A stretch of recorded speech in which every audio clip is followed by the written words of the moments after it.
Welcome to the Circuit of Success Podcast. The Circuit of Success Podcast. With your host, Brett Gilliland. Brett Gilliland, Visionary Wealth Advisory. The Circuit of Success Podcast. Let's start the show. Well, thank you all for being here beyond the finish line. Dawn Harper-Nelson. Dawn Harper-Nelson is here with us, and we're super excited. She lives here in town, which is cool. I do. I love it. Have to come home. I had to. I love it. But again, beyond the finish line. So the first one, some of you were here. We had a great group. We had Beyond the Broadcast Booth with Brad Thompson and Chip Carey, the announcers for the Cardinals. And then tonight we've got this. We've got another one that we think got done today that we're going to have in August. That will be a big deal. It's going to be called Beyond the Buck. We won't tell you who the people are, but it's going to be pretty fun. Giving us a but anyway, let me just read a couple things again from my notes here. Dawn Harper-Nelson, 100-meter hurdle gold medal in Beijing, 2008. First, a gold medal, a silver medal in the London 2012 Olympics. fan. There's been one person that's ever gone back-to-back Olympics in the hurdles and medals. Anybody know who it is? No, there's been one person that we just showed you the gold and the silver. They're hiding here. There's been one person. Right, sicker. All right. End of the night. Right at the end. This group's not going to get it tonight. We're not going to get it. I met everyone here. 2017 World Champions. 2022 UCLA Hall of Fame. Yeah. Get this one. 6-time high school state champ. And she didn't even get to do it her sophomore year, which we'll get to talk about later. I still hold the record in the 100-meter hurdles of a bang bang. She is a wife. Yeah. To her amazing husband who could beat up everybody in here right now. And he is a track coach for Belleville West, Alonzo. And so they just got third in the state championship track and best since 2011. Is that right? So 2011, last time the Cardinals won the World Series. And you're winning. So they got a lot of stuff to work up to. But a wife, a mom, and now an Emmy award-winning Exactly. commentator for the Olympics for NBC. That is the mic drop. Thank you. That is the mic drop. So with that really quick, I actually sent him a message. I said, he's going to read my credentials. And I haven't told him this one yet. So that one just happened last month. It was announced that we won. So yes, I know what is happening. It hasn't arrived at the house. When it comes to the house, you all can see it. Great. Well, like I always do, and you hinted this about a year and a half ago on the podcast, is what has helped make you the woman you are today? That is such open question. Let's get started. A huge part for me has to be family. I am family. Just like when he said you live here, I had to come back. This is where my heart is. I've always felt like this is where I can be myself. I always say I go out, I get on a plane, and I compete against the world, fight the world. I come home, and it's just like Dawn's home. Not Olympic champion, not the Dawn's home. The silly girl, it just has to be family. I've always felt supported by them. That's where I got my drive from, acceptance, just everything. So I think who made me the woman that I am has to be family. And then to now marry my husband and have my 2 girls, I see in them, I'm like, my mother's like, that one is you. Just so you know what you were like at 2, that's you. So it's family. 6 and 2? Yep, 6 and 2. Poof. Yep, we're in the thick of it. It's a lot. It's a lot. So we're going to dive into some kind of the mental mindset type questions. But on a scale of 1 to 10, how much do you believe your success has been your physical ability versus your deliberate practice? That is a good one. Why did I sign up for this? That is good. Because that's a real thinking question. And I feel like no matter what I say, I feel like some of it may kind of change throughout the years, right? Some of it, you may mentally feel like you were just out of it, but physically you put in the work and you just went into autopilot. Some just physically, I don't have it, but mentally you lock in and you get it done. So I would say in general, maybe, on a scale like 1 to 10, I don't like you for this question. I don't know why. Maybe I'm like 50-50 because I just truly feel like without I just couldn't. Yeah. I know how much of a mental monster I was on the track, and I am. And that would mean nothing if I did put in the work. And you can put in all the work, but girlfriend, if that head isn't all right, who cares? I beat so many people because I looked them in their eyes and I'm like, oh, you're not there. Like, you're beat. And I know that you're in your season where you're primed and ready more than me, but mentally you're not there. So I had to beat. So I don't know if that can happen. Talk about what it was like working with Bob Kersee, Jackie Joyner, Kersee's husband. What was that like as your coach? There's no way to express how intense that is, but I have one example. I'd love to share this story. Bobby Kersee, he trains you both. He trains both, the physical and the mental. I was still at UCLA when this happened. It was like 4 groups of us. So the first group, we had 200. So we're finishing the workout. Everyone is dog tired. Now it's the mental. I mean, the first group misses their time. So say we're supposed to come through in 25. They were in like 26. Next group, so 20, 27. I mean, it was just miss. And all of a sudden, Bobby just leaves the track. And we're like, where is Bobby? Like, are we done? What's happening? And he walks out and it's a chair like this one. He's dragging it. And then he turns it around and he just goes, you don't give me my motherfucking time. I will pay the damn lights to stay on. So he said, I will pay to keep UCLA lights on if you don't give me my mother-loving time. First group went about 23 seconds. The next group went about 24. So it's all up there. And I know that sounds intense, but he's like, I need you to understand you gave into the physical. The mental is there. Everyone can make it to this last rep, but will you give me my time? So now you were supposed to be done and you did an extra rep and you ran faster. So that means you had what it took. So that is kind of how so for me, I've been very intent on remembering those moments. Like some people go through them and they're like, he was just yelling. That was crazy. I'm like, no, what was his message? Like, I can't get past the anger and the light and I'm like, he's right. So that situation will never happen to me again. That I will be the one person that will make my son. So that's just an example, but you're bought into the program by the time he can talk to you and kind of do those types of things, right? And it sounds intense, but to someone that wants to win an Olympic gold one day, that's what I felt I needed. Looking for the mess. That's it. Can I do me a favor? Can we take one? Yes. I was afraid this thing's pretty sensitive. It's going to pick it up. And why is the silver medal bigger than the gold medal? So the only thing that has to be the same is the front, the logo, the Olympic logo has to remain the same. The back of them, each Olympics can have their own unique, design. So that means the size can be bigger, smaller. So one of my training partners from 2004 Olympics, she won the hurdles. Hers is smaller than my 2008 and 2012. So she's so mad, like my 2004. I said, that's terrible. Yeah. So I know. It's like, oh, there. Another attention to detail. Tell them about that shirt you're wearing. Yes. So the awesome thing is I can still fit it. This is from 2008.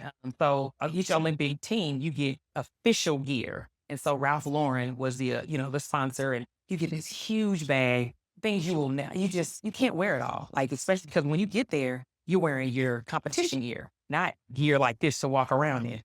You have the opening ceremony, closing ceremony, regular clothes to really just kind of stunt on people, all the things. And so this is one shirt that I often kind of just pop out because it has the number, 08, and then on the back has, the logo of that. So it just kind of really puts in, a perspective of like, no one else is. That's awesome. Talk to us. One of my biggest things I'm most fascinated by every Olympics is you do something, and I think it was 48 seconds of total time in the Olympics, right? Yeah. But it took you 4 years. Obviously, you got the World Championships, you got other stuff. But the biggest thing, right? The Masters, if you will, for your husband, the new golfer, the Masters of the Olympics, right? And so you have 48 seconds that you're training for 4 years. Talk about that. That you have to see the big picture. It is very hard to train today for something that is in not this coming August, in next August, that will in essence really be 12 seconds. And so when you said 48, it's 4 rounds of it. So I have to take it one at a time. So he said 48. In my mind, it's only 12 because if I don't do this first round right, the next 3 rounds, they don't exist. So I'm really training for 12 seconds. That's how you have to. So every day I have to understand if I slack off today, but they're at practice. So I just gave them a step on me. And so being someone that can buy into understanding if it was today, today, that's how you live your life. If today is next August, I can't, it's here for me. And so tomorrow, today is next August, because if I eat that ice cream, because the days start to add up, and then over time, you get at the line, and in the back of your mind, you're like, yeah, you didn't really do all the work. You didn't really do all the work. But you line up against somebody like me that is like, I did everything, and I'm here to eat you alive. Because the one thing I'm sure of is my dream will live today, and yours will die. That's just the reality of it. Because if you're both here for gold, it's only made one. I'm going home happy, you'll be sad. That's just, I'm very ruthless when it came to the reality of it, but that's what it had to be. So that's what it's like. Well, thanks for being here tonight. You got enough. I mean, that's the mindset, right? I mean, that's the mindset of Olympian Michael Phelps. Yeah. I think that guy, like, he was talking about the 0.02 seconds. Yes. And that's what you're talking about. And you told me this one time, and I love this, and maybe you'll give it the same story. Okay. Talk about the race when you won the gold medal, every step of the race. Walk us through from the starting block to the finish line. Okay. Well, the thing about that race was, I always say, I felt like a baby going into that race. That was the first Olympics. Yes, you had done all this training. And my coach said it's the same 100 meters. So from this line to down there, you could pick this track up and drop it into Belleville West track. It's the same 100 meters. Drop it into UCLA track. It's the same 100 meters. The only thing that changes is how you see it. It's the only thing. And so for me trying to say, okay, it's the same 100 meters when, no, it's 80,000 fans here. Sally from Australia, Perdita from, Canada, and you just name it, and you're like, nope, the world's here. But I go out onto the track and I look up, and I kid you not, it looked like the stands went as high as the I was like, I literally got dizzy. I was like, oh, I will never look up again. That was just intense. But my coach told me, I need you to run like a horse with blinders on. I do not care what she does or she does, because if you don't focus on yourself, you will clip a hurdle and it all goes away in the blink of an eye. And so I'm getting in the blocks, and I'm literally like, I had 4 jobs going into this. I'm not going back to my jobs. I want this to be my only job. So I get in the blocks and the gun goes off, and I'm running well, so I think, because I have my horse with blinders on. But I see someone's foot, and his Gilliland London. That's her name, but she runs for Jamaica. Confusing. Gilliland London. And I remember thinking, we're not winning. Go to work. And so I'm like, what go to work. And by the time I got to the 10th hurdle, I lean, and I'm leaning for my life. Like, I am ready to sacrifice it all. I lean for my life. And when I look up, I truly do not know how I've done it, because I literally ran with, of course, blinders on.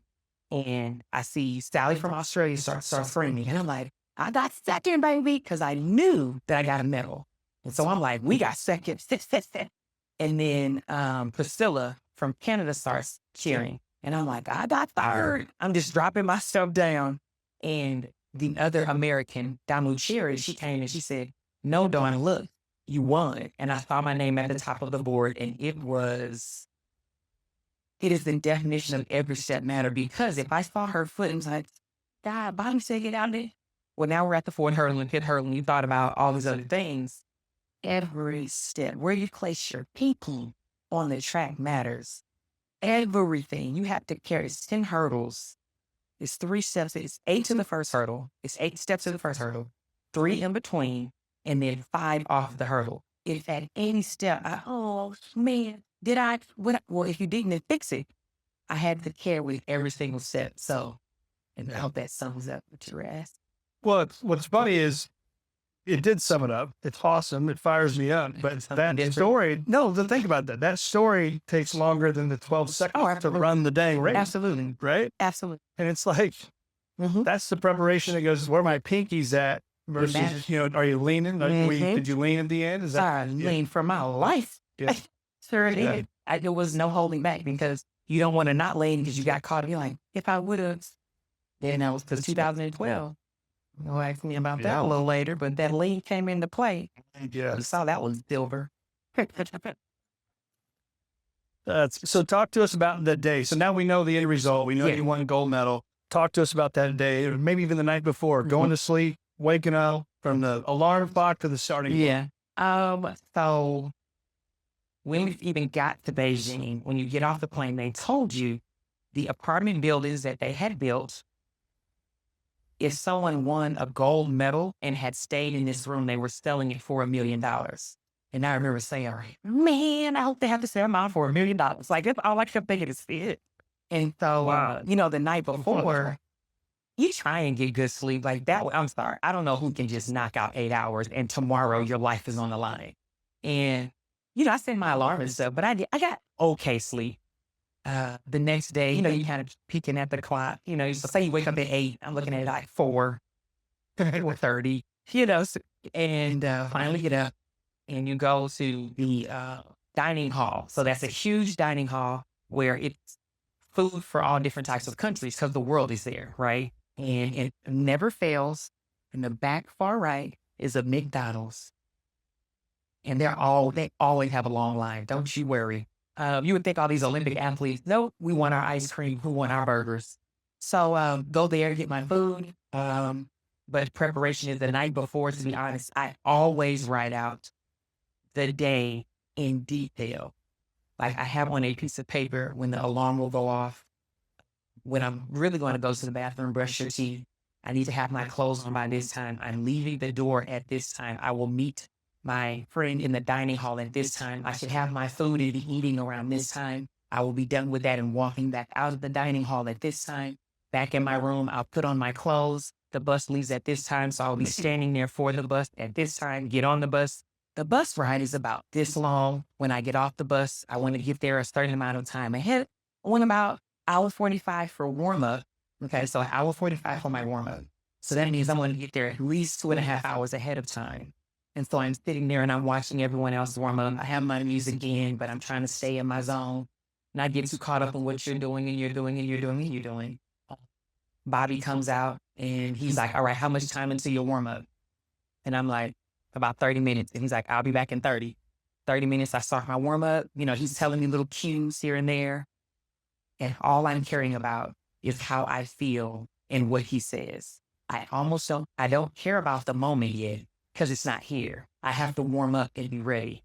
If he tells me stepping into that hurdle, it was a little lazy. I need to be more aggressive. That's all I care about on my next rep. I mean, every detail matters. And then you have the call time. So that's what time you have to be into this big tent where all the 9 runners will be there for the race. And so they'll say first call, and that's about an hour and a half before the race. Wow. Last call is about an hour. And so you're sitting in there for about an hour, maybe 45 minutes before your race is going off. With everybody you're racing against. Everyone you're racing against. All 9 ladies, 8 other ladies.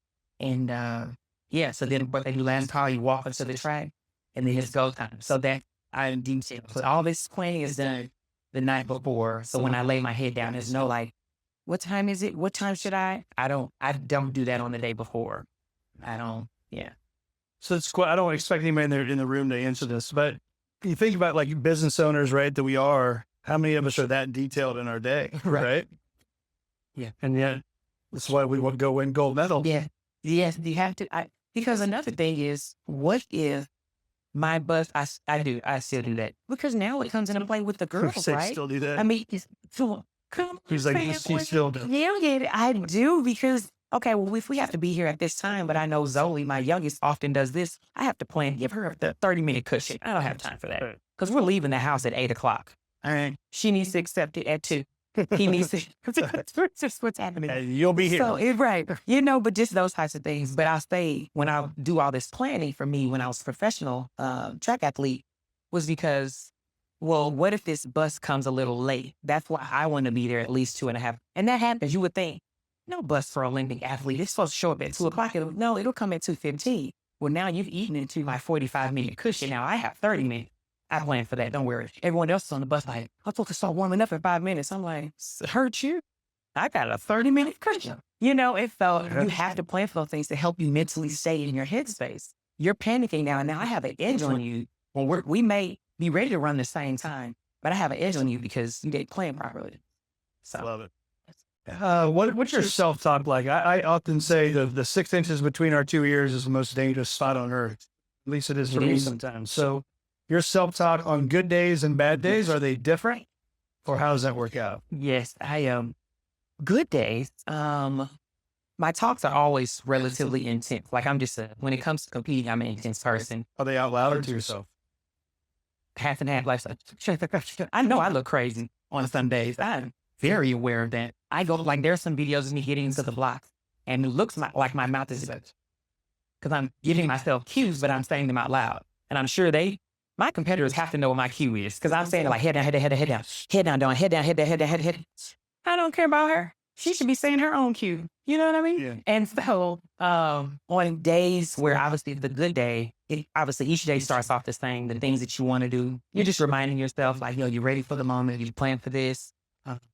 Let's have a good day. We're not going to take any heaviness into it. I don't care what happened yesterday, day before. And this is going to sound, luckily I'm married to someone that gets it. In that moment, family doesn't matter. Like nothing else matters but this moment. And so we're not taking the issue or argument that we maybe had. I'm like, Alonzo, just all the things in that moment. I'm thinking about this. And and so, just really trying to go into it as light as possible because I know what the ultimate goal is. And then after a race, obviously it goes well. You just put that in the bank of like, we're ready for that big moment, because you have to add it. It all adds up. And then obviously on a bad day, I'm just trying to figure out what went wrong. Like why? Immediately, I'm just processing. In the race, if my third hurdle goes wrong, in a race, I know what went wrong though. But I'm trying to figure out like, why did you let that? Was it someone else? What did you? Oh, okay, it was because you didn't this and that. But if it's a big race, I am extremely hard on myself. I shattered my phone in Russia because my race went bad. Like as soon as the race got done, I was injured, so I really shouldn't have been running. But if I line up, I want to win. So the injury went out the window, and all I'm thinking of is I didn't win. And this is something that I said I had to work on. My coach told me, Bobby Kersee said, if you take your losses this hard, you will never make it in this sport. That's how I go, like, he should be like, oh, you will say, I go here. Like, I go into just, why, what happened? I do. And I got my phone, and I mean, we're in a parking lot, and this is concrete. iPhones are made of glass. And I did, like, shatter it. And my husband's walking around, picking it. He's like, no, that's my phone, my wife's piece of her phone. Can you hand me that piece? And that's something that I have to work on. And it's been a blessing and a curse because I can connect with so many people, athletes that I talk to, they kind of have that moment of like, and you see them, and you're like, you think no one hit, right? I pretty much torn up a hotel room. So I get it. Being able to connect in that way. So sometimes when I think of the moments that weren't so pretty and, oh, this is so nice, I truly think of like, oh, I could use that for someone. Yeah. I'm going to run into someone that I can talk to help them come out of that slump or to help them realize you don't have to go here. You're not worthless. Everything didn't go bad. If you ended the race and you're still healthy, you can fight back. You didn't end it and you let yourself off. You know what I mean? Or it's a career-ending injury. So that I had to work on my self-talk. I always came out of it, but I would stay in it too long. And so I'm okay with having your moment. So this is why I tell people, you have to have a moment. That is, it's crazy to act like you didn't care about this. Have your moment, but you can't stay there. Yeah. So it makes me think of two things. Number one is you got to be kind of crazy to be super successful. Fair? I mean, I'd say everybody up here is kind of crazy, right? And it makes me think, so Tim, my business partner, Visionary, I said every day when we were starting Visionary, people who are crazy enough to think they can change the world are the ones who do. I didn't say that, Steve Jobs did, right? But my point is like, if you're going to go do something, you got to be semi-crazy to think you can do it and be successful at it. 100%. I also say my race has 10 barriers in them. And with everything that I can muster up, I want to run at them as fast as I can. We got to be a little off your rocker to want to run at 10 barriers. And then if one goes wrong, you're like, I want to go faster. But I take that into life. That is absolutely what you said. If we always just look at this thing of like, okay, that chair exists, so I just want to do that. So I want to create chairs. It's like, no, I want to do something different. I don't want to do the same thing that I see. If you have a desire, if you have a push, chase that. And if it doesn't work, well, then that's fine. But I just don't want to live this life of, I just did what people either told me I should do or the norm or no, a little bit of it. Just live life on the edge and see if we can change this thing. That's right. So it makes me then the last thing, not the last thing for tonight, but the last thing on that day that I want to talk about is the podium. Yeah. Right. So as I've gotten older, I think I'm getting a little softer because I'm watching the Olympics and I'm tearing up. Right? So when that happens and they call your name and you go up there and they start raising that flag, talk about that process. Everything goes through your mind. You know how you see someone that does an edit of like a recap of 2024? Yeah. All that, for me, that's what happened, because you think of all the sacrifices. I will not cry because you do. I can easily go back to that moment of remembering I working 4 jobs to chase this crazy dream of someone saying you have a better chance of being struck by lightning than winning the Olympics. You're crazy for chasing that. Like, who would? You have a degree from UCLA. My father told me track was very fun. It's time to get a real job. He said, we sent you there to get paid, your education paid for. Now get a job.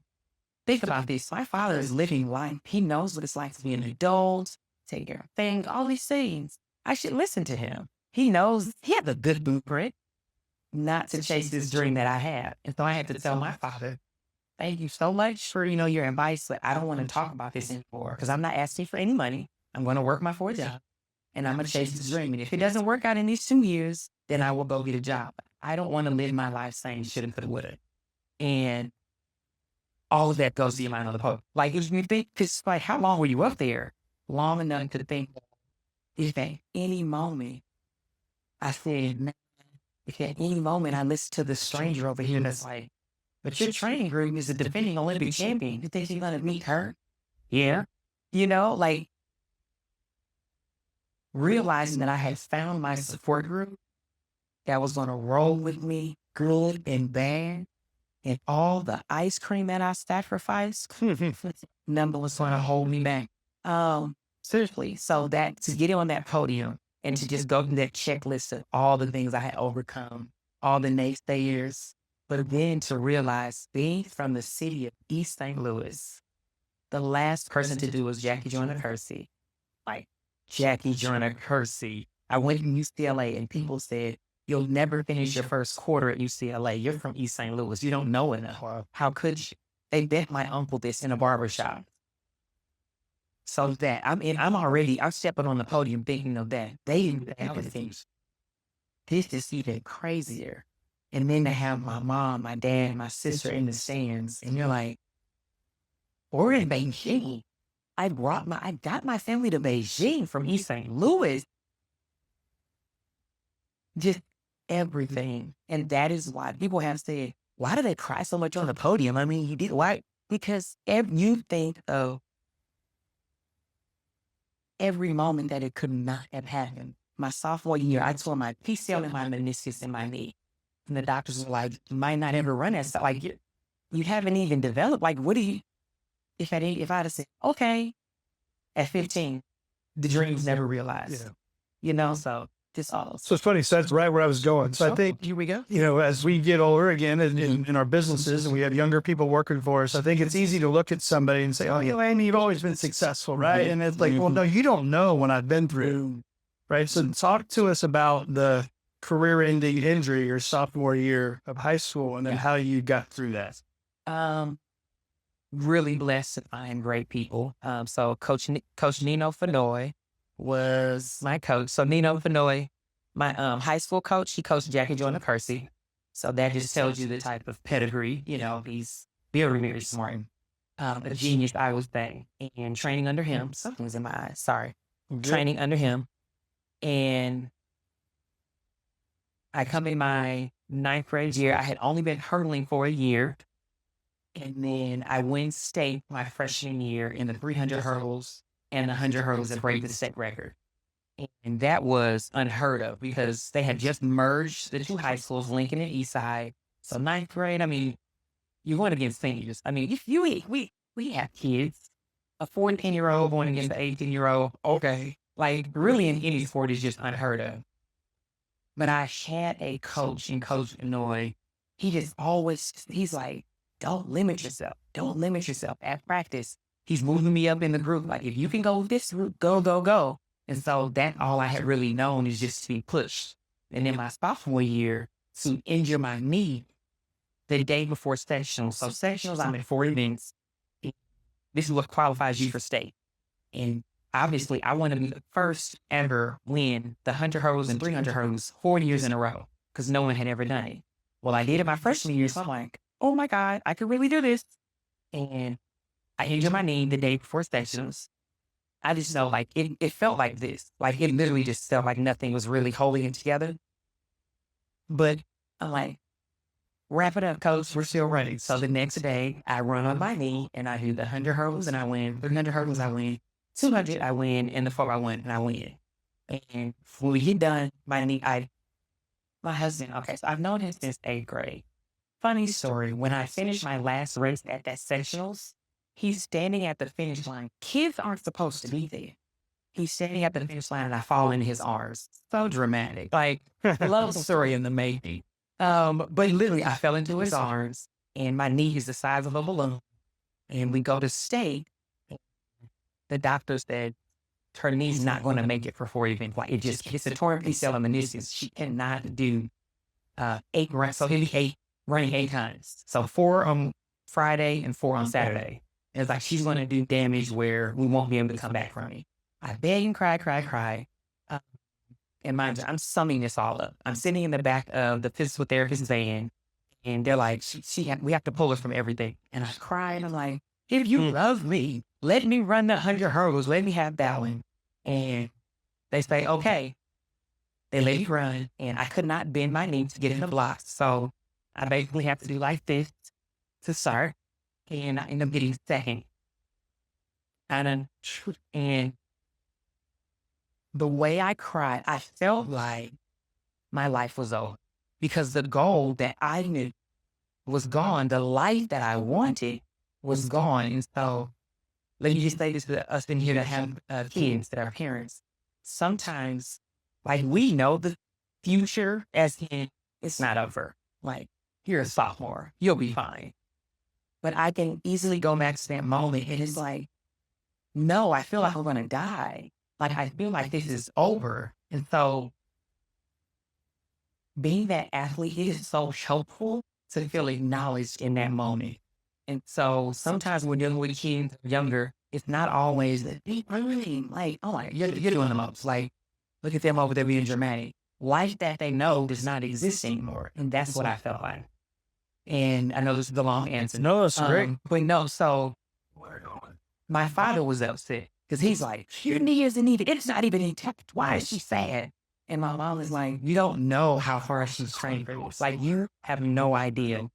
Every Sunday morning before church, I get up and I will do these monster lifts by my house. I do those. My coach didn't actually do it. I knew I'm still going to church. Come on. I'm still going to church. So I know I still have to go to church. For my hospital. Right, yes. How they get to hell? And so I know we're still leaving for church at like 9:30. So my mother's like, if you want to do these seals, you need to get up before. So I'm up at 7 in the morning as a kid, just on my own. This is just an example of how bad I wanted this. So I hit second. Now I have to have knee surgery. We don't know what the recovery will be like. And it's my whole summer is gone. I run cross country. But even in running cross country, everything I did, I ran the opposite direction. So on the track, you run this way. So this is the circle. This.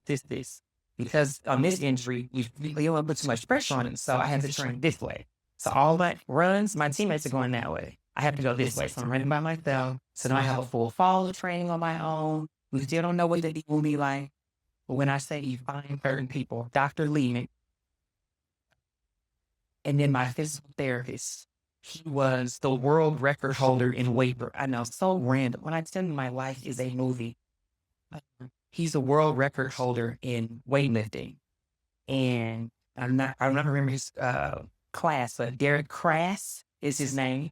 And I remember he taught me, this is how I know my longevity was partly because of him in the sport.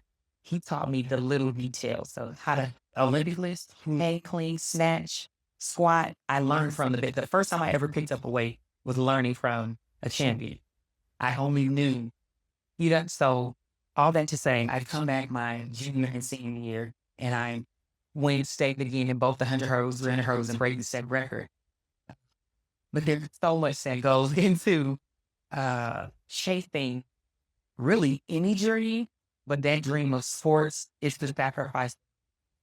I mean, I didn't go anywhere with friends, really. I have my best friend, Ivory, and she just knew Dawn's not coming. She said, probably going to go do a run or something. But she was also there with me, when I won almost all my titles. So Love it.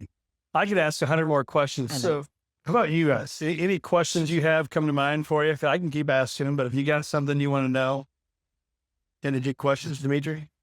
I'm amazed. You are an elite athlete. That there's 8 billion people in this world, and to win a gold medal, it's almost hard to fathom. Yeah.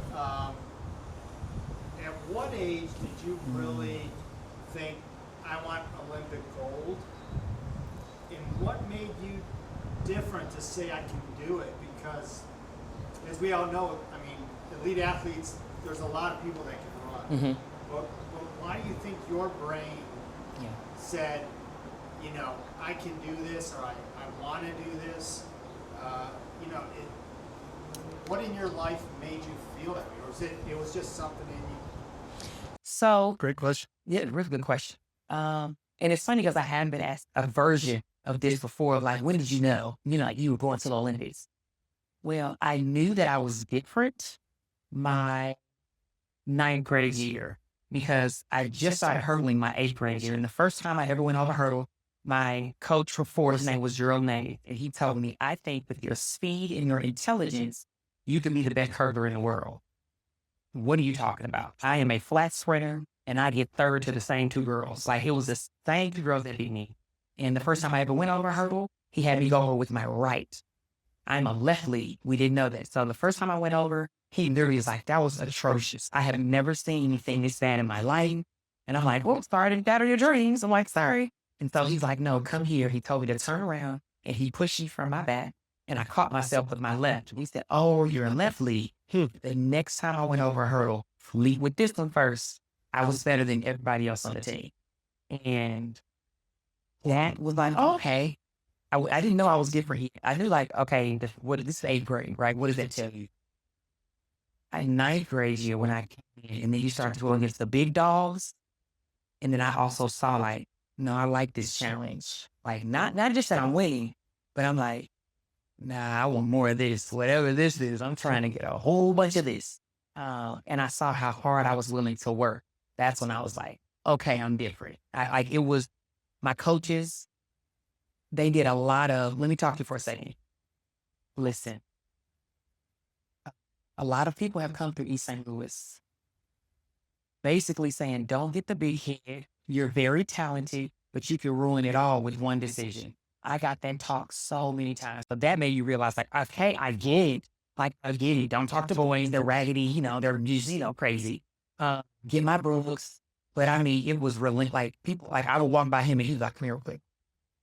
Pretty good. I'm like, I get it. Like, that made me, again, another light bulb. Like, okay, I must be pretty good. Everyone is trying to tell me, don't mess this up. Don't mess this up. Don't mess this up. But I didn't dislike it, right? Some people, that's a lot. It's like, oh my God, it's always somebody trying to tell me what to do. And always, I took it as people are saying talent in me. People are saying talent in me. I didn't see it as a negative. I refused to have this dream and turn someone telling me you're great into a negative. People do that, right? Like, they're just like, it's just so much pressure, it's just too much for me. And so as I went through high school, starting to notice I was different. When I got to college was when I knew that I was willing to work the hardest for it.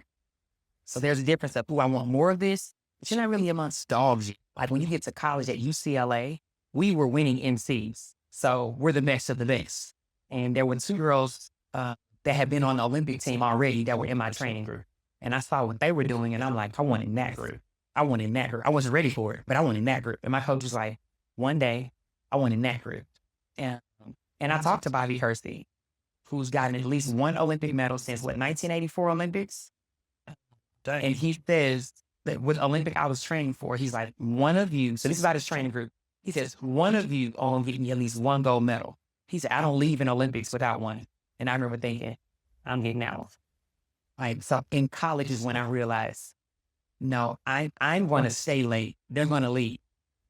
When it's time, I'm going to get a veggie burger or I'm going to get a salad. People are like, oh, go get some ice cream. And I'm like, I heard they said we should get it today. What you doing? So it was those moments when I'm alone, not someone else telling me something, where I'm seeing that I'm still making the right decisions when no one else would know if I made the right decision. That's when I knew that, like, yeah, no, I'm going for this no matter what. So there's still no guarantee, but I knew that I was making the right decisions to go towards that, if that makes sense. Great answer. Do you think the athletes now that are going into the future, going into the future Olympics and all this, with the money that that's getting thrown at them, Mm-hmm. do you think that they're putting more focus on that aspect of it, and not putting as much focus on the training, what they should be? Is the influence of that by just mentally putting a block on their training and their aspirations? I think it is truly changing what's important to many of these athletes at this time in their life. We all want a decent penny. Like, when I crossed the line, I was like, I'm not going back to 4 jobs. Like, you know what I mean? Let's just be honest. But I was also 24, right? I had also worked the 4 jobs to realize, oh, this is how bad I want it. I wasn't 17 now, because you get high school, you can get one, or I wasn't 19 in college and just got there and it's just like, oh, thank you, I'm making more than my parents, type of situation. So I wonder, how will these athletes truly face adversity? Like truly, because you left your parents, you went from kind of a protected situation, your parents' house, and you really still don't understand the value of a dollar. And you go to college and then you're thrown dollars. So when did you understand that I'm truly working to earn this dollar that I have? Because I'm really doing all that I've ever done. I haven't had to step up yet and change what I'm doing. I've seen a lot of athletes and talked to a lot of them that come across entitled. Now, understand, entitled athletes have always been there. So that's not what I'm saying, right? They've always been there. But if I wasn't looking for the money, now all of a sudden, I'm like, he's getting paid. I'm actually better than him, so maybe I should. And so it changes the focus, I think. And so it makes the conversation for coaches a lot harder, because they're coming in like, so, we're going to graduate. Parents are even like, well, that's nice, he's going to graduate, that's fine. But how much will he get? And they're not choosing schools that have a great graduation rate. They're not asking that question because they're like, oh, okay, they're going to pay you money. I'm like, but the athletes, they don't need to finish the 4 years. And you haven't taught them how to manage their money. And so absolutely, it has changed so much, because I am deep into this NIL with athletes. And the conversation from high school athletes are even like, so coach, I need to start getting paid. God, I will hurt you. No, you don't. You need to execute. And then we pray the money comes. Yeah. So Go win 6 titles, we'll talk. I say that all the time. I say I love it. Any other questions out here? Robert? So I'm not a sports guy. I come from a tech background, but when I look at doing something and doing something better than anyone else, a lot of it is, I'm sure, innovation. So in sports, is there ever something like, you as an athlete, you have the body and the mindset to do it? Does it just take a curriculum of training that's already been done 1,000 times before, but just executed at the maximum level? Or is there ever something that you can do as the athlete that's different than anyone else that puts you at a competitive edge to other athletes? Yes. No, that's Great question. You're awesome and you are on point. Yes. There's always going to be something that works for you better than me, or you better than me in a sport. Like I study hurdlers all the time, but cutting edge would be, so like I said, there's 8 steps to the first hurdle, right? Literally 1, 2, 3, 4, 5, 6, 7, 8. Then you take off and you're hurdling. So some people pop straight up and they just, like, first step, they're like fixed and they run. My coach is like, I want you to drive, meaning head down. Don't look at the hurdle for the first 5 steps. People aren't doing that. People aren't doing that. Okay. So that would be different, cutting edge, dangerous, living on the edge. But are you going to do it? Are you going to commit? And then people are like, so now people are looking at you. What is she? what if she's beating us in the first hurdle? She's with us finally. Then there's always something that will work better for you. My trail leg, so this is the lead leg.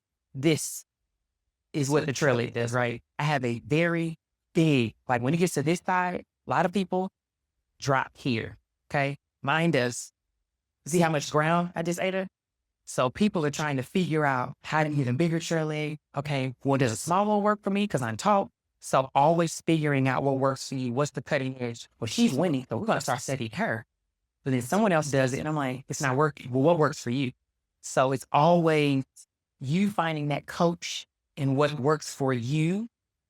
And so, yes, in sports, people are always trying to do that. An example also is it's called a toe drag, going out of the blocks. Like, so when you're in the blocks, you're down like this. And so some people cycle, do that. So the new thing people started, it's been years now, but they started to drag.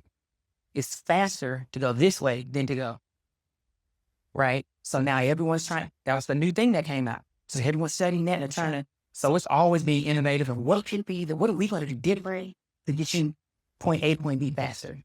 Always. Coaches are sitting down, scientists are studying. I mean, a full team is like us two. We're like, what did you? Right. Damn. I mean, everything matters. So yeah. And then also with diet, right? I mean, that's, people are always studying that, trying to figure out how to get leaner here, this part of season. But then it's going to be a benefit to drop this percentage at this period of time. It is a real team. McDonald's early. I know, right? I was blown away by that. We throw it all out those. I know, right? You had me at McDonald's. Done today. I'm fired up and tired all at the same time. I know. I know you had. Do you have another question, Laura? You had a question. Oh, no. He raised his. No, you raise your hand, Chris. I was just curious, when you were competing, who was your biggest, I imagine you see the same ladies kind of frequently in your races. Who was your biggest sort of nemesis? And then also the one that you sort of maybe perhaps respected the most or liked the most when you were competing? Competing, Sally Pearson from Australia. Yeah. Think she'll see this? Absolutely. We talk on Instagram now. She's a mother, I'm a mother. Why are we friends? I don't like it. So, no, absolutely.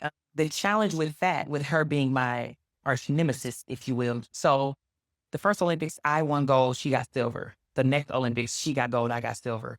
Terrible exchange. I would never recommend it. But what I will say is her being in Australia, winters, summers are different. And so certain times of the year, she was training different than I was, right? Cold here, hot there, it's just a mess. Racing someone in the States, I kind of have an idea of what they're doing certain times of year. Everyone's indoors because it's cold. Or if you're out LA, it's a little different, but West Coast is different. But you have an idea of what everyone's doing. Being from Australia, there are some differences that she was their best athlete by far. So she was going to go to the Olympics. Me, I had to compete. I had to literally show up at our Olympic trials, race 31 other athletes, so they took 32, and I had to be top 3. For her, like I said, right now, I'm training for next August. She's like, I'm in August. I'm there already. Yeah. So annoying to know that she was already going to be there. But it helped my edge because if I know who I'm racing to a certain extent. Like, I know that she's going to be ready. Sally has never showed up to a race not ready. She knows I'm going to be ready, and it's going to come down to who's going to be on that day. And it was funny how we didn't talk to each other. Like, we were sitting closer than this, and I knew she was there, but I didn't know she was there because I ain't looking to my right, and you can't pay me to look to my right. And she's not looking to her left. And if someone was over there, I'm like, I'll wait till they walk over here because I'm not looking over there. Because I got to stay in her head. I got to, I'm serious. It is like that because in the call room, they lined the seats up and we're like side by side. So this seat is touching mine. Why would they put her beside me? I don't want to feel her heat. Like, seriously, it is, you're sitting there, you're like, man, I'm about to roll. I don't know why they brought her. She is losing. She is losing today. And green. Who likes green and yellow? Like, you just talk all the day. So it's like, it's funny, but it's serious at the time. And obviously afterwards you laugh, like, to really go into this killer mode of not liking a human being. But then, so who I looked up to, when I was competing. I mean, not competing. So Gail Devers was someone that I truly looked up to, and Jackie Joyner Kersee. Those were my two that not only were they amazing athletes, I just thought they were good people. Like in their interviews, I'm like, I think they're just so happy as a person, and I just want to be like them. And so growing up, knowing Jackie Joyner Kersee, obviously being from East St. Louis, it meant the world to think that I was carrying on the greatness of East St. Louis, and that when people saw me, they're like, like good things do come from East St. Louis. That was important. Spend some time on that. I know you got a question too, but spend some time on that because you hear the crap right about East St. Louis, but it's hard to find another city that's created as many champions as East St. Louis. Yes, it is. I think what we have the benefit of is the expectation, at least when it comes to sports. I say that's the benefit and the crush a little bit because it's like, can we direct a little bit of that expectation on some other things? Now, we do have some great people. My great friend has our own law firm. Like, we are handling business doctors. I mean, seriously. Absolutely. But when it comes to sports, it is a hands down, like, you go from, as soon as you're entering into high school, oh, I'm winning. Like, that's what you tell yourself. Even if you have kids that don't put in the work and they're like, I'm winning. I'm like, no, you're not. East St. Louis does not mean that you win. We would love for it to be that way, but you have kids that are on basketball teams, football teams, like, we just win. I'm like, well, because we work hard. You're forgetting the work hard part of it. But I will say this. When I walked around East St. Louis, literally, they were like, hey, champ, see you, champ. You're just like, okay, they truly pour into you greatness. Coach Fenoy, when we would take team pictures, he'd say, oh, say cheese. He would say, stay champions. And we were always like, Coach, you're so extra. When we just say, he's like, no, that's what we're going to be. That's just how we are wired. So if that's all I've ever known, you go somewhere else and you're like, oh, you're terrible. I'm like, first of all, no, I'm not because I got like straight A's. So that's just a lie. And I'm also beating you. So you're really losing, So it's just, but I will say, I think the blessing also is I grew up in a household. My parents were very strict. If you don't get your grades, sports means nothing. I had one time where my best friend she got into my science class in 8th grade. And of course we talked. What, girl? That teacher not talking about nothing. And we just talked. And I got a D on my progress report. Never gotten a D before. My mother saw it and she said, I told you, if you did not get your grades, you cannot be on the team.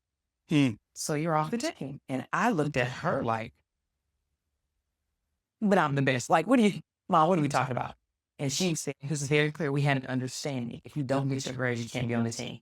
The coach came to the house and my mother said, could you please step off of my porch? Because if she doesn't get her grades, you can do nothing for her. Never in my life did that happen again. So that's how I was raised. So, yeah. You're getting cold chills. It's a tough mama. Yeah. Oh, my God, right? And that's who I am now. God bless that 16-year-old. Hang on, Tim. Danny, and then Tim. Okay. So you have so many accolades. Like, kudos to you, freaking amazing. Like, look up to you already right now. What's your defining moment where you felt success though? So you got the gold medal. Are you serious? Right? Like, what's that defining moment where like get him out of here? That is a great question. I'm gonna have to really think. Where you legit felt because it's like, I mean, look at what you've done, right? You just talked about getting a D. Like you overcame that shit right away. Right. Apologies for the video here. But like for real, like that's super impactful. And like that mindset is what tailors you into the next growth phase, right? Yeah. But through that all, and as you look back and reflect, where is that defining moment where you're like, I have obtained success here, like I'm feeling success, but like even like a moment where it's like, I've just accomplished what I put out, like all this hard work for. I know the gold medal's there, so it's an easy one. No, I got you. I got the moment. So it's interesting because I've constantly been someone that is just next goal. And that's been a little bit of a crush because you literally almost like win the Olympics and you're like, Nick, man, did you say that? I'm like, well, yeah, but now I got this next race. So that's been a little bit of a crush because I want to attain that next thing. And I don't stay in the moment long enough to be like, wow, you worked your life for this 12 seconds, 48 seconds. But in 2012, before the finals, I had my coach, the way we had trained was, he's like, you're going to run this in the first round, this in the second round. Like, he was like, this is what it's going to take. And the way Sally from Australia was running exactly how we thought. We knew I was going to have to break the Olympic record to win. That is a different mindset. Do not, I want to win the Olympics. I'm going to have to run faster than anyone that has ever run in the Olympics to win this race. That is crazy to walk to the line and say, okay, that's where I was. And so the first round, easy money.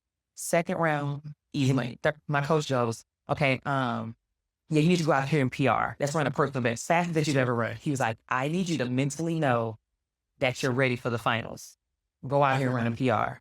I go out there, pew, and I run a PR. And I remember when I crossed the line, I was like, I literally go, boom, boom, boom, boom, boom, because it's over. If I can lock in and just personal best, so that happens. And then now before the finals, my physical therapist that I had flown out there, my coach, I walk over to my coach and I'm looking for this pep talk, because this finals is coming. And he's like, you're ready. So my coach, I look at my coach and he's like, you're ready. And I'm looking at him like, so what else are you going to say? And he's like, there's nothing to say. He's like, you got something to say to me? I was like, no, I guess I'll just run. And so my physical therapist, he goes, let's walk. And so we walk around the track and it was like, to a certain extent, time stood still. And he's like, look at where you are. Like, look at how far you've come. And I remember really being like, this is crazy. Because I had never stopped, especially in that moment. Because in about 30 minutes, I was racing for my life. You don't stop and take him like, look at this guy. Look at all you've done. He literally was like, you're about to defend your title. First of all, you have a title. But you are the greatest 100-meter hurdler that ever lived. I was like, yeah, it's kind of crazy. And what really made it crazy was I was ready to defend it. It wasn't a look at all that you've done. You're at the end. Just be happy. He's like, you're ready for the greatest moment of your life. And you've done so much so far. Where will you go? And we just talked about like everything. And it was the most beautiful moment because I didn't see that coming. Like I had plans for everything. I didn't see my coach saying, I don't know, go sit down when you're ready. And then my physical therapist like, let's have a moment. So that was a moment that helped me slow down in the midst of chaos and go, this is a beautiful life that I create. Beautiful. Tim? Do you ever want to coach other professional athletes? I get that question all the time. So I do. But How about wealth management advisor? right. So I am very clear to coach a professional athlete in the way that I was coached. I don't think I want to give my life away like that. To be a professional coach, I am very clear. I need to go to bed thinking about them. I need to wake up thinking about them. That's what I require from my coach. I wish he would not be wrecking his brain thinking about that third hurdle for Dawn. We got to figure that out. I want him to wake up.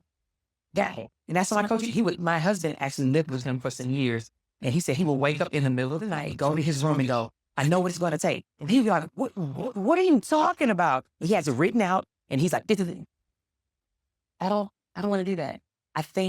I know I would miss my children being raised because I would look at him like, what do they have today? And he'd be like, babe, I'd be like, oh, we got practice. Or it would consume me. To be great, that is what it's like. Because the athlete isn't the only one that's giving up all their time. When they go to weights, I'm at weights with them. Nutrition, we're talking about the nutrition plan. It is. And when they travel, I'm with them. I would pack my bag around April, and I'm not coming back to, mid-April, maybe late May-ish.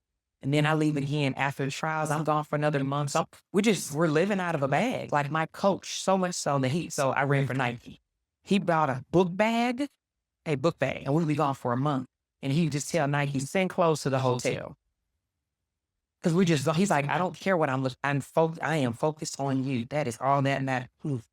And when you talk to professional coaches, they say, I miss so much of my family. Like my wife, she, wives were men. Last one I thought was a man. That's why I said that. My wife, she did a great job raising the kids. I'm so happy they're happy. They graduated. They can't give you the details. I want the details of my kids' upbringing. But I do want to do some consulting work. And so what I have done is reached out to universities saying, I am so clear that I know what it takes. I can get athletes to lock in. I can get people to lock in. And I refuse to hold that to myself. And so I do consulting work, but sometimes I go to universities and they're like, pay them. And I'm like, all right, I'm like, come on. And then we work on the thing or whatever. But a lot of times it's the mental that I'm speaking to. And then I find myself in conversations with people all the time when they're like, how do you think of it that way? And I'm like, let's go get it. And they're going to work, not to, play sports. So yeah. So that's why I say, not necessarily because I Great answer. Joey? So as I'm a girl dad, I got 3 girls, and kind of like you said, probably a lot of us in here just got that dog. Yes. And the grit and the hunger and the same way with me growing up, really didn't have much at all. Like that was that drive, right? I'm gonna break the generation first, and I have. Yeah. Do you believe, because I suffer with this, I know where you're going, that you can be content without being complacent? Okay, so when you say, and what do you like? What's the narrative? Because this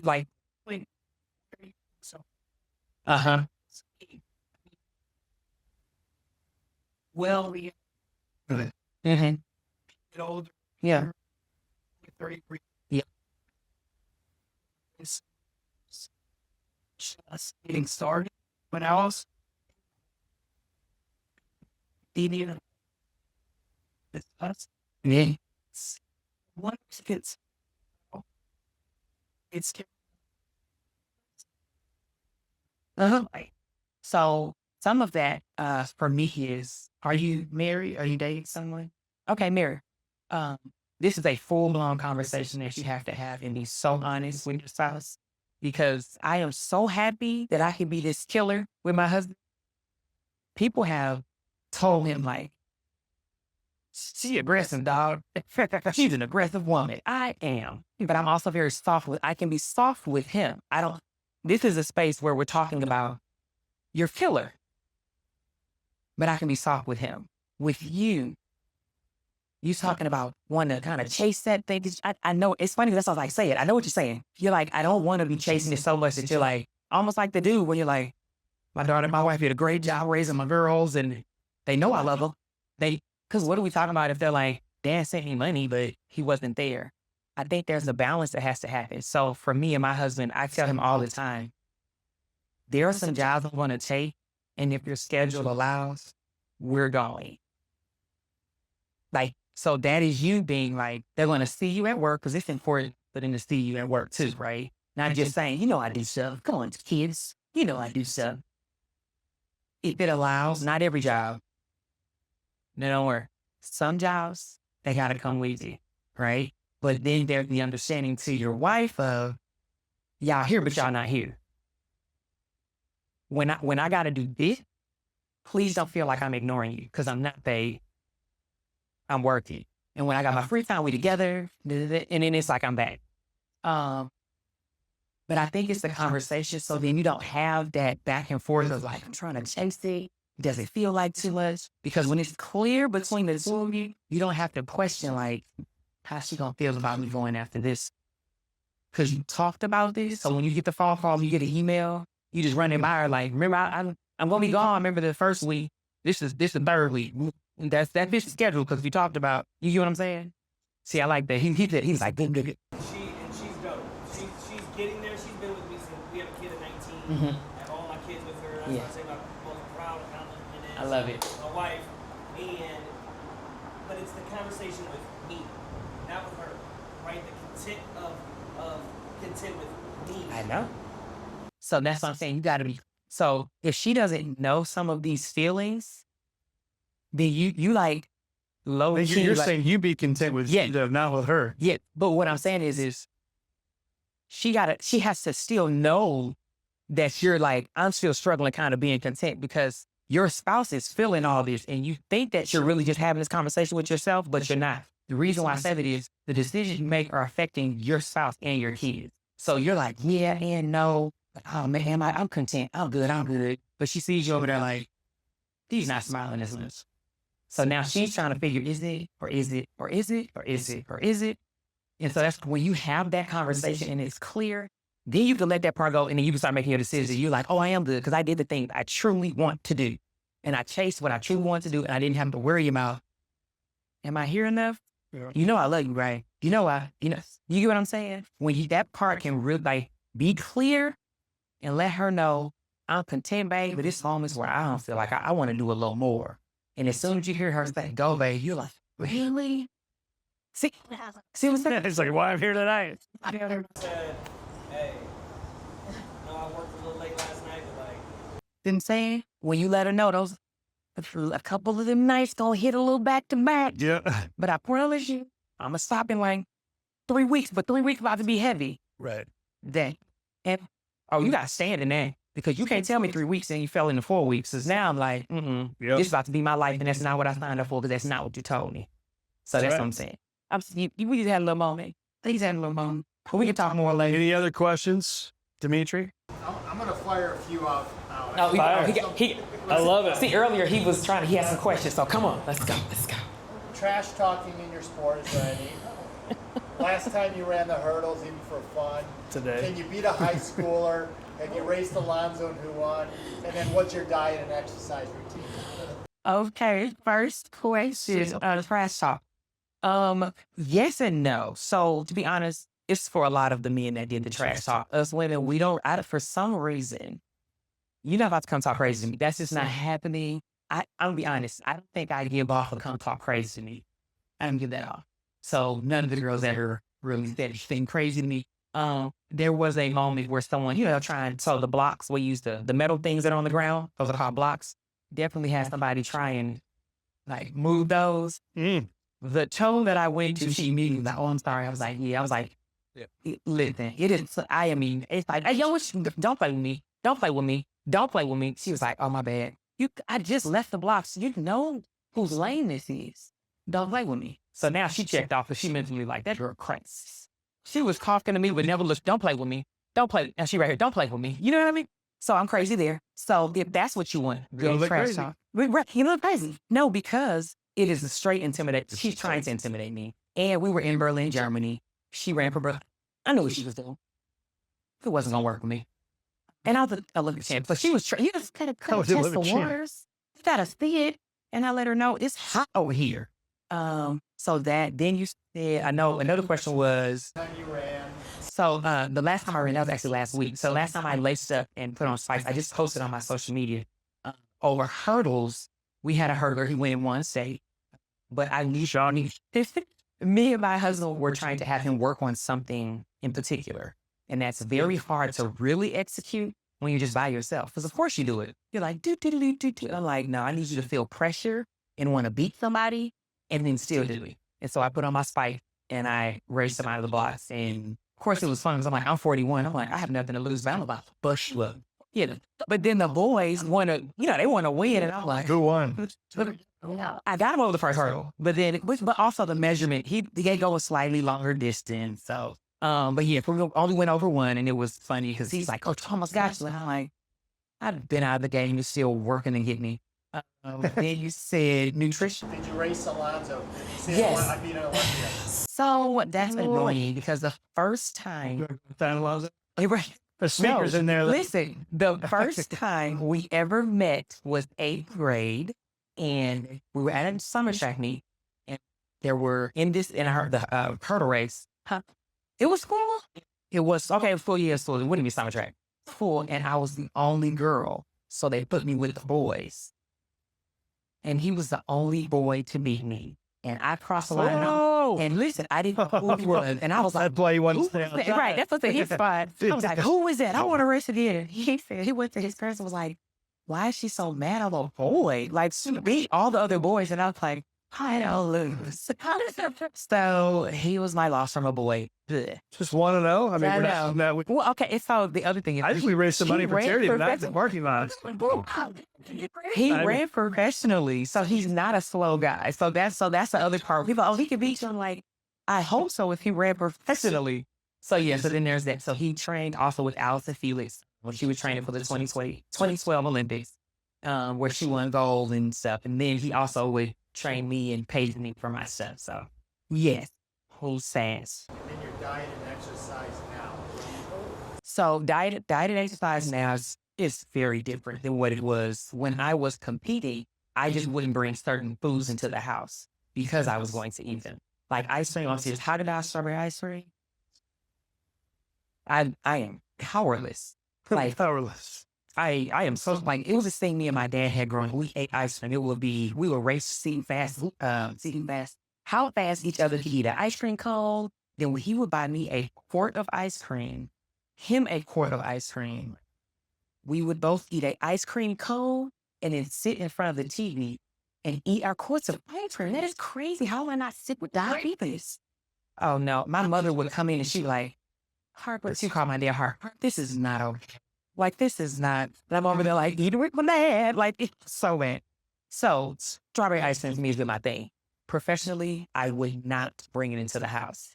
Tuesday nights would be my off night because Wednesday there's no practice. So we practice Monday, Tuesday, Wednesday off, Thursday, Friday, sometimes Saturday. And so I would, Tuesday night, go to you got to get in the car, drive to the grocery store, get not a quart, an ice cream, come home and eat it. That's a lot of work. So if it's not in the house, oftentimes, like some weeks I would get it, some weeks I wouldn't. Obviously more greens and stuff like that when I was competing. Now, I'm eating out tonight and I don't know what I'm eating because it doesn't matter. But I would say this, I still work out a lot. My goal, this is a crazy goal. My goal is for you to see me and not say, he used to run. Like, that's really it. That's what I live. I tell Keep wearing that shirt. I am sorry. And I know life is gonna life. That's not what I'm saying. But as much as I can help it, I just don't want to be someone that's like, she clearly has 2 kids. Like, I don't want you to say that. I don't want you to say that. Oh, yeah. But yeah. Any other questions before I ask my final question? No? Any others? All right. So we're at a place called Beyond. People like to call it a bar. I get it. We have a lot of alcohol in there. Okay. But we want to be a place where we are going beyond our expectations, right? Beyond for our community, beyond our own limiting beliefs, our own self-beliefs. That's why we're all here. I love it. I want it to be a bar where it's the only place on earth you can go and leave here better. And that's what we're going to do tonight because of you. And so when you hear the word beyond, what does that mean to you? Oh, beyond the imaginable, beyond myself, beyond my fears. I think that's what I'm going to stop at. Beyond my fears. Because so many times that's where we will stop. To go beyond that, you're probably a different person. If you go beyond your fears, who are you really? Into that. That was a mic drop. I don't know. That was a mic drop. Go beyond your fears. Ladies and gentlemen, Dawn Harper-Nelson. Awesome.